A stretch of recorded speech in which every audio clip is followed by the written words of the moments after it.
बागंबरी पीठ के पीठाधीश्वर श्री महंत बलवीर गिरी जी महाराज, बड़ा भक्तमाल अयोध्या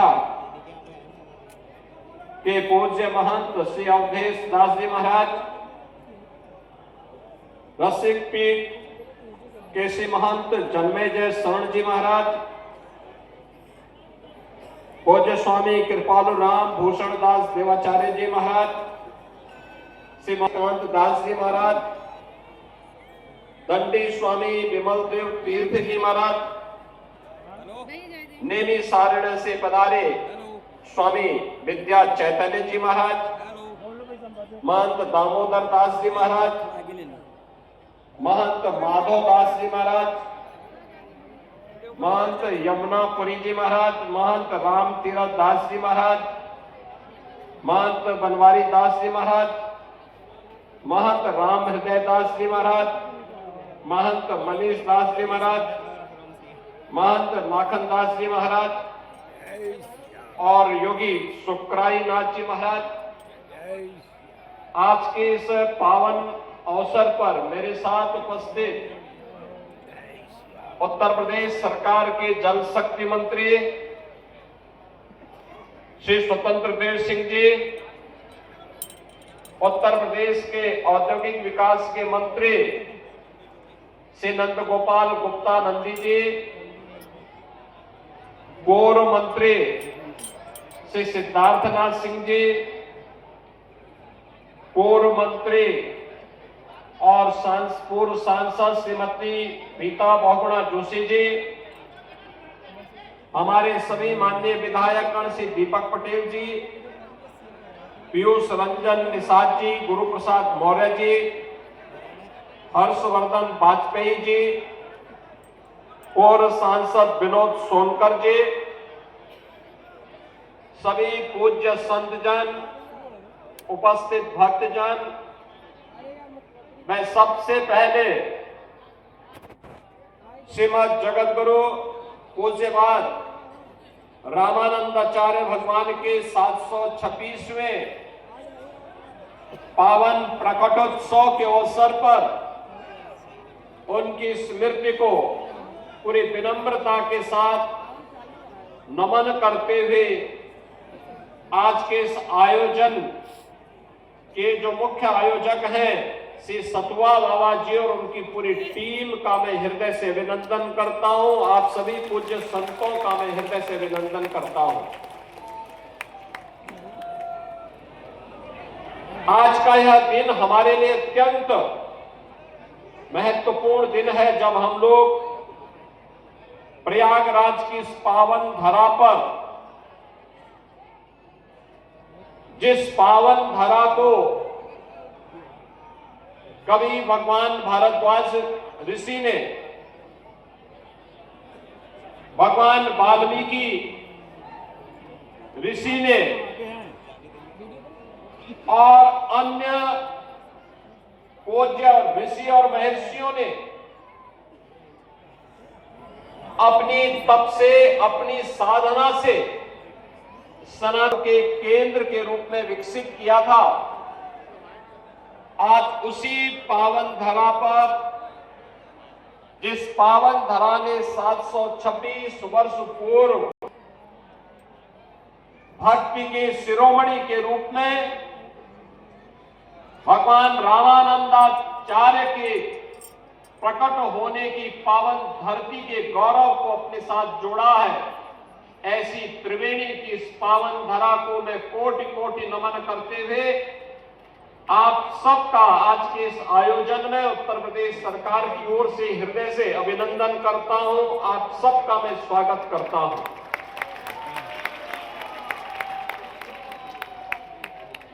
हमारा यह प्रयागराज की पावन धरा भगवान बेणी माधव की अपार कृपा, मां गंगा के सानिध्य में, भगवान अक्षय वट के सानिध्य में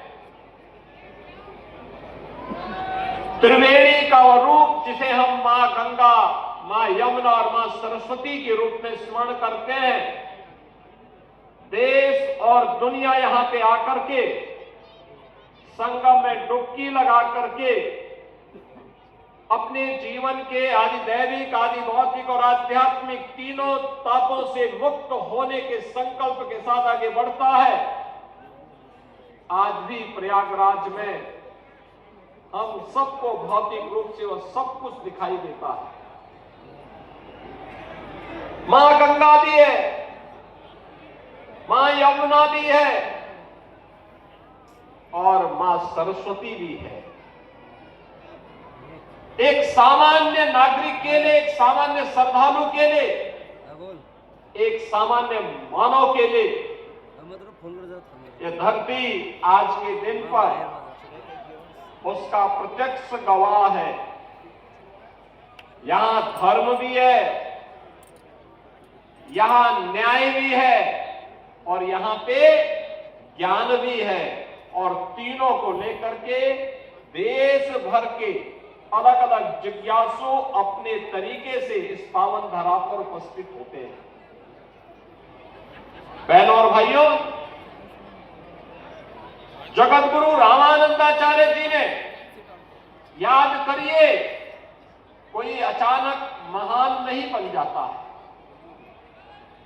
महानता के लिए उस प्रकार के दिव्य गुणों को अपने अंदर आत्मसात करने की सामर्थ्य भी होनी चाहिए, उस प्रकार का दृढ़ संकल्प भी होना चाहिए, उस प्रकार की दिव्य दृष्टि भी होनी चाहिए। एक सामान्य मनुष्य की दृष्टि सीमित होती है, अपने लिए सोचता है, परिवार के लिए सोचता है, उसकी दुनिया परिवार तक सीमित रहती है। लेकिन एक महामानव का ईश्वरीय गुणों से भरपूर किसी महामानव का तो दृष्टि होती है, वह दिव्य होती है, कल्याण की होती है, धर्म के प्रति लोगों के मन में जागरूकता की होती है। उनका भाव स्वयं के लिए नहीं, स्वार्थ के लिए नहीं, परमार्थ के लिए होता है। और यही कार्य इस धराधाम पर प्रकट होकर के पूज्यपाद श्रीमद जगत गुरु रामानंदाचार्य भगवान ने किया था। 726 वर्ष पूर्व जिस धरा पर जन्म हुए थे, वह कालखंड ऐसा था, याद करिए, वह कालखंड ऐसा था जब विदेशी हमले हो रहे थे, आक्रमणकारी सनातन धर्म को रौंदना चाहते थे। उनके लिए विदेशी आक्रांताओं ने साजिश रची थी समाज को तोड़ने के लिए, जाति के नाम पर बांटने के लिए, तमाम वादों के आधार पर सामाजिक ताने बाने को छिन्न भिन्न करने की साजिशें हो रही थी। और याद करिए, उस समय सबसे पहले मत और संप्रदायों को एकजुट करने का आह्वान उस समय उन्होंने कहा था कि सर्वे प्रपत्तेर्विकारिणो मता, यानी सभी जन ईश्वर के चरणों में शरणागति के सदैव अधिकारी हैं। यह किसी ने उद्घोष किया था तो भगवान रामानंदाचार्य जी ने किया था। उन्होंने कहा, मत और संप्रदाय के आधार पर मत बंटो। उन्होंने कहा, ईश्वर की शरणागति लेने का अधिकार तो हर मनुष्य को है। और याद करिए, भगवान रामानंदाचार्य जी हैं जिन्होंने एक नहीं 12 शिष्य बनाए, अलग अलग जाति के बनाए। श्री अनंताचार्य जी महाराज, श्री कबीरदास जी महाराज, सदगुरु रविदास जी महाराज, सदगुरु पीपाजी महाराज, सुरसुरानंद जी महाराज, स्वामी सुखानंद जी महाराज, स्वामी नरहरियानंद जी महाराज, स्वामी योगानंद जी महाराज, स्वामी भावानंद जी महाराज, श्री धन्ना जी, श्री सेन जी, श्री गलवानंद जी, ये सभी 12 शिष्य भगवान रामानंदाचार्य जी ने उस समय के समाज को जोड़ने के लिए बनाया। और मैं सचमुच आज भी देखता हूं, मैं आज भी देखता हूं हमारे रामानंद परंपरा से निकली हुई अलग अलग धाराएं समाज को जोड़ने का अद्भुत कार्य करती है, अद्भुत कार्य करती है।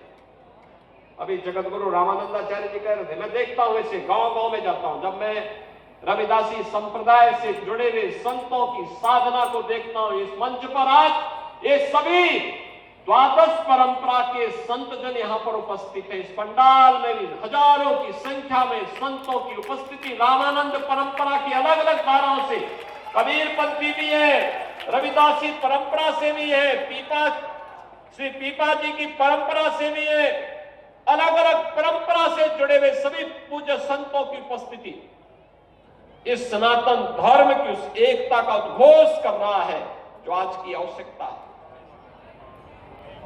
मैं गांव में देखता हूं रविदासी परंपरा से जुड़ा हुआ हमारा संत कितने सात्विक भाव से कुटिया बना करके केवल और केवल कंठी धारण करने के साथ ही प्रभु की उपासना के लिए अपने आप को समर्पित करता है।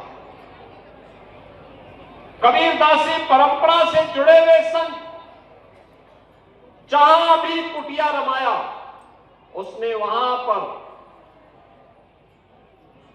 जगत गुरु रामानंदाचार्य की परंपरा को उसी मजबूती के साथ आगे बढ़ाया। और यह अद्भुत संजोग है कि दोनों उपासना विधियां, सगुण भी और निर्गुण भी, ये दोनों प्रकार के शिष्य ये भी जगत गुरु रामानंदाचार्य जी ने ही दिए। दोनों प्रकार के शिष्य आप देख सकते हैं। और उस समय बटे हुए समाज को जोड़ने के लिए उन्होंने उद्घोष किया था। जो उद्घोष उनका था, जिसके बारे में पूज्य संतों ने कहा, उस समय उन्होंने भी कहा था कि जाति पाति पूछे नहीं कोई, हरि को भजे सो हरि का हो। ये वही समाज को जोड़ने का मंत्र है।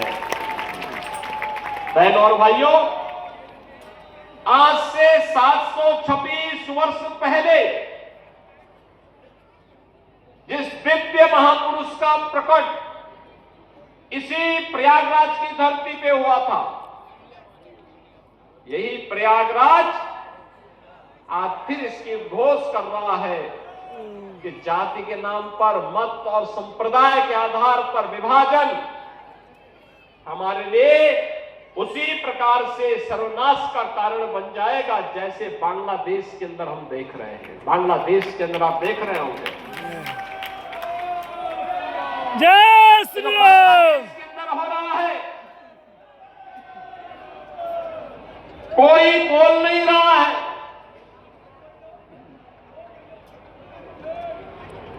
सेकुलरिज्म के नाम पर ठेका लेकर के चलने वाले वे लोग, जिनकी दुकानें हिंदू समाज को और सनातन धर्म को कमजोर करने और हिंदू समाज को तोड़ने की पूरी ताकत लगाती है, बांग्लादेश की घटना पर इनका मुंह बंद है। इनके मुंह पे लगता है किसी ने फेविकोल चिपका दिया है, ऐसे लगता है कोई टेप इनके मुंह पे चिपक चुका है। इनके मुंह से एक भी शब्द नहीं निकल रहे हैं। कोई कैंडल मार्च बांग्लादेश की घटना को लेकर के नहीं इनके द्वारा निकाला जा रहा है। और यह हम सब के लिए एक चेतावनी भी है, एक चेतावनी भी है।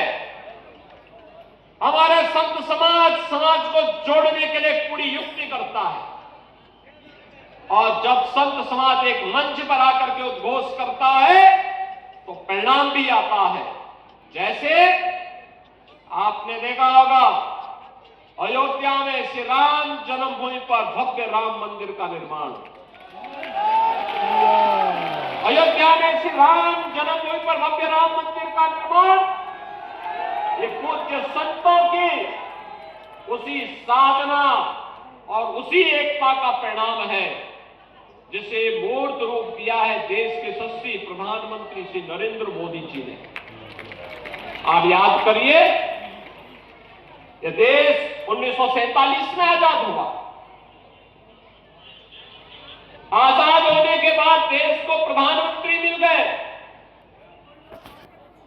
1952 में पहला आम चुनाव होता है। तब से देश ने कई प्रधानमंत्री देखे।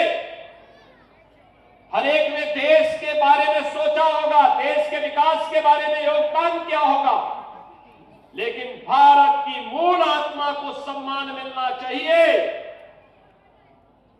अयोध्या में रामलला फिर से विराजमान होने चाहिए, यह भाव केवल मोदी जी ने ही उसको मूर्त रूप देकर के भारत की परंपरा को गौरवान्वित किया है।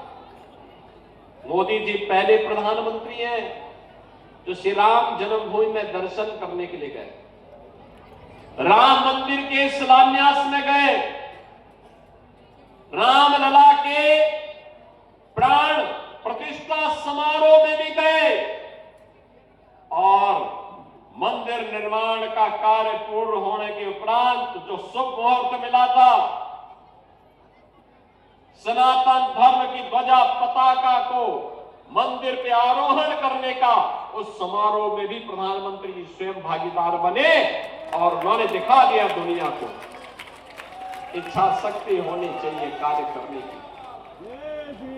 जो लोग आज भी आपको बांट रहे हैं, बहनों और भाइयों, ये आपके हितैषी नहीं हो सकते, कभी नहीं हो सकते, कभी नहीं होंगे। ये वही लोग हैं जिनको सत्ता में रहने का अवसर प्राप्त हुआ था। जब सत्ता में थे तो स्वयं अपने परिवार के बारे में सोचते थे, उससे बाहर उनकी दृष्टि नहीं थी। आज तमाम प्रकार के नारे देंगे, स्लोगन देंगे, लेकिन ये वास्तविकता नहीं है। इनको जब भी मौका मिलेगा ये वही करेंगे जिन्होंने पहले किया था। पहचान का संकट खड़ा करेंगे, अराजकता पैदा करेंगे, सनातन धर्म पर प्रहार करेंगे, दंगों की आड़ में फिर से हर एक व्यक्ति को झुलसाने का कार्य करेंगे। हमें इसे किसी भी स्थिति में इसकी पुनरावृत्ति नहीं होने देनी चाहिए, किसी भी स्थिति में नहीं होने देनी चाहिए। और वह तब जय श्री राम। हमारे जगत गुरु रामानंदाचार्य जी कह रहे थे ना अभी यहाँ पे, कह रहे थे सतवा बाबा ने सबको जोड़ दिया, सतवा बाबा ने अद्भुत काम कर दिया। भगवान रामानंदाचार्य की पावन जयंती और प्रयागराज में अद्भुत संजोग है। इस वर्ष पौष पूर्णिमा 3 जनवरी को ही पड़ गई है, तो स्वाभाविक रूप से हमें इस आयोजन के साथ समय पे जुड़ने का अवसर प्राप्त हो गया। सभी को इस आयोजन के साथ जुड़ने का अवसर प्राप्त हो गया। सभी लोग यहाँ आ गए और हमने सतवा बाबा से भी कह रखा है, जगत गुरु रामानंदाचार्य जी से भी कह रखा है, सबको हमने कहा कि दारागंज में बातचीत करिए और उस परिवार जहां पे जिस परिवार में या जिस स्थल पर जगत गुरु रामानंदाचार्य जी का प्रकट हुआ था, जहां प्रकट वहां पे उस भूमि पर उनका स्मारक और उनका मंदिर बने, सरकार उसमें सहयोग करेगी। एक बार बातचीत करनी। जय श्री राम। इतना दिव्य महापुरुष जिसने सचमुच बटे हुए समाज को जोड़ने का काम किया था, जय श्री राम। तो जोड़ने का काम कर ही रहे हैं। और जो इस समय नहीं जुड़ेगा तो अंतिम समय में तो उसको सतवा बाबा की शरण में वहां जाना है। काशी में मणिकर्णिका घाट में बैठते हैं।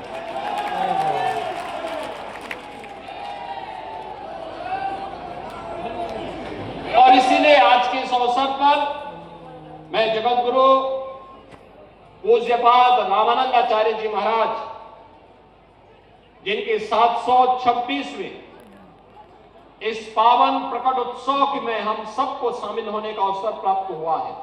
हम सब उनकी प्रेरणा को अपने जीवन का मंत्र बनाएं। यही हमारे जीवन को और सनातन धर्म की इस परंपरा को, जो आज माघ मेले के रूप में, कुंभ और महाकुंभ के रूप में, अविरल और निर्मल गंगा के रूप में, त्रिवेणी के इस पावन संगम में स्नान करने के लिए जो कोई भी आ रहा है, क्या दिव्य स्नान का आनंद ले रहा है। देखो, मैं भी आया तो मैंने पहले कह रखा था, मैंने कहा मैं पहले जाऊंगा तो पहले मैं त्रिवेणी में डुबकी लगा करके कृतज्ञता ज्ञापित करूंगा मां गंगा के प्रति, मां यमुना और मां सरस्वती के। क्या पावन जल है। आप अनुमान करिए, आज से 10 साल पहले, 8 साल पहले क्या ऐसा मिल पाता था क्या? देखो, जब नाम भक्त और कोई गंगा भक्त देश की सत्ता में रहता है, ऐसा दिव्य अवसर तब प्राप्त होता है। जय श्री राम। देखो, मोदी जी ने चमत्कार कर दिया ना, नमामि गंगे के माध्यम से मां गंगा के प्रति अपनी कृतज्ञता को ज्ञापित करते हुए कोई भारत माता का सच्चा पुत्र ही ऐसा काम करेगा जो मोदी जी ने करके दिखा दिया। कितनी दिव्य अनुभूति हो रही है। जो भी जा रहा है मोदी जी को आशीर्वाद दे रहा है, जो भी स्नान कर रहा है उनके प्रति आभार व्यक्त कर रहा है।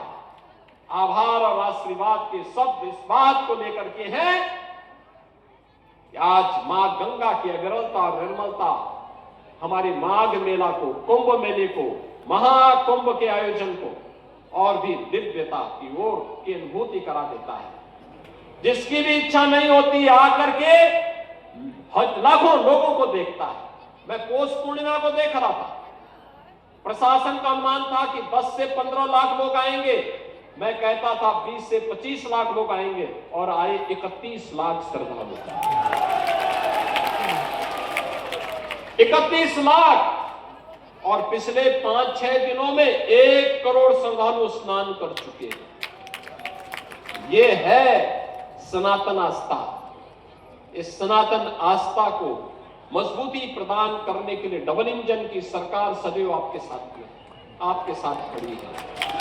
आप सबका दायित्व बनता है, हम सबका दायित्व बनता है ये बांटने वाले लोगों को, तोड़ने वाले लोगों को हम कभी पनपने न दें,